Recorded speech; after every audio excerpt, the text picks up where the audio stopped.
So once I got into my 30s, I realized that in my late 20s, I was really passionate about growing and growth. I was looking and reflecting back on how my early 20s were like, and I was like, I cannot afford to live life the same way in my 30s. So I've been so excited to get into my 30s, and I really want to embrace everything that comes with being on the dance floor. I'm going to have a beautiful story. My 30s are going to be amazing. Yeah, this is the era, the decade I'm going to get married. I'm going to have my firstborn. I'm going to have babies. I am just, I am so expectant of so much, and I trust the Lord for that as well. As I was getting into my 30s, I realized that I've been passionate about growing and evolving, and this has become part of who I am. Like each and every day, I ask myself, what can I do today that can get me closer to what I want to become, the kind of woman I want to become? How does she show up when she's 40? How does she show up when she's 50? What kind of a mother is she going to be? What is her mindset? What is the aura when she walks into the room? What does she carry with her? What is she going to birth? Not in terms of a child, but just in terms of how I'm going to be doing life. So being in a space where I really want to be so intentional with everything that I'm doing, I think my 30s are going to be amazing. And of course, I'll be sharing with you guys the journey and the process and how God is working on me and the mistakes and the failures as we're growing together. This channel is all about growing, growth, evolving, and just becoming who God is calling us to be. Today, what I wanted to talk about is the need to be intentional, to commit to the journey of growth. Just the need to really want to grow. Because I came to realize this. It's one thing for me to think you should grow and growth is good for you. It's another thing for you to believe that you actually need to grow and growth will be good for you. So there is that.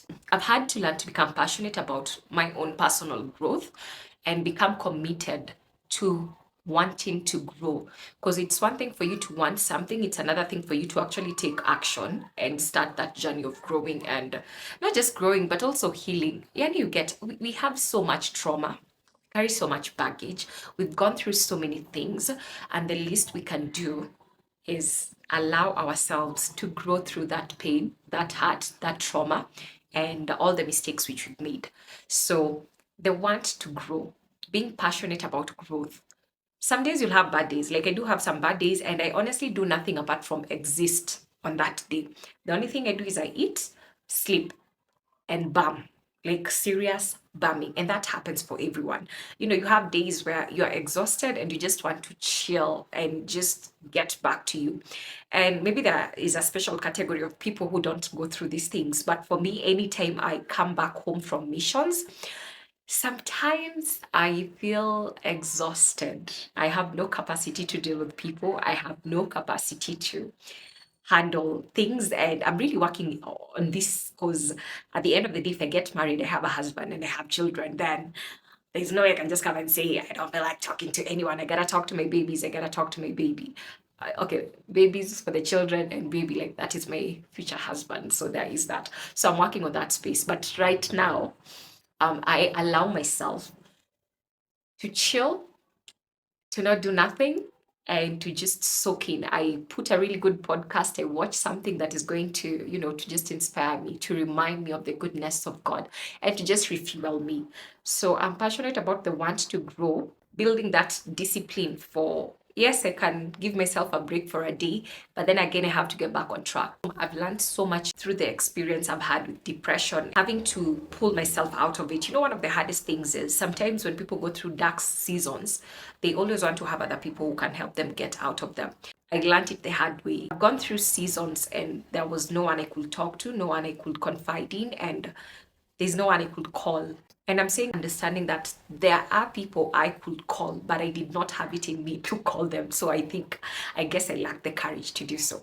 But being in those seasons and having to learn to talk myself out of the emotional baggage I have, out of the emotional feeling I'm experiencing in that particular moment. You can always have like good thoughts, positive affirmations, but there are days where you try to have positive affirmations, but it's like it's not working. So it's like you have this negative energy just around you.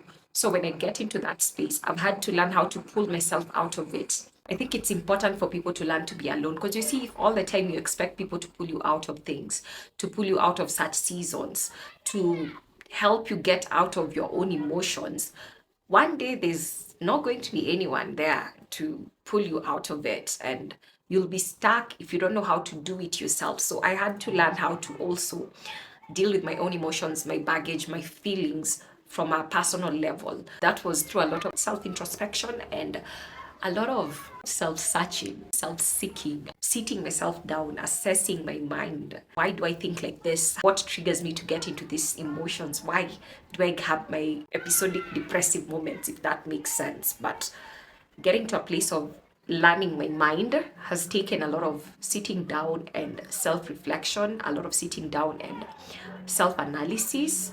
And I think I'll get into more depth concerning this particular topic as we progress on in the channel. But for today, I just wanted to talk about, the intentional commitment you make to spiritually grow as a person and on a personal level. Why it's important for us to want to grow, because there are people who could care less about growth. Something I came to realize is you must want to grow, you yourself. You must desire to grow. It's like the way you desire to make it in life. Now you want to desire to grow, you desire to evolve, you desire to come out on the other side as the person God is calling you to be, or the person God has created you to be. You must also make effort to grow, because you cannot grow if you're seated down. Even plants, the only way plants grow is through what? Watering, fertilizer, a little bit of farming to remove the weeds. So even you're like a plant, you're like a seed planted. And for that seed to grow, you have to take care of that seed. So you have to take care of yourself. You have to be intentional about what you consume, what you allow as your ear, as your mind, and just how you think. So you must make effort to grow. Like you cannot grow without putting in effort. As for me, I spend a lot of time reading books, listening to intellectual conversations in terms of podcasts and the things which I watch. I just don't have room for some things which I had room for when I was younger. Right now, I'm like, been there, done that, and we are no longer about that life. So the other most important thing is getting to a place of being persistent in your growth, because you can choose to grow this week. Then after you've seen maybe the little thing which has happened and the change which has happened, then you stop growing. But I always believe there's always more to who we are being called to be. There's always more we can do. So just being intentional with that space and being consistent with the growth, being persistent to keep on growing, to keep on learning, relearning and learning, that is very important. I wanted to grow. I decided to grow. I desired to grow. I put in effort to grow, and I'm persistent on my growth. So, growth is consistent and change is constant. So, keep on keeping on, don't give up. The journey is not going to be easy, but nothing worth having comes easy. So, my prayer is that we may all get to a place where we grow into the women God is calling us to be and the men God is calling us to be. And we will have beautiful stories and testimonies, and we'll be looking back and saying, wow, thank God I did not give up. So that is my prayer for all of you.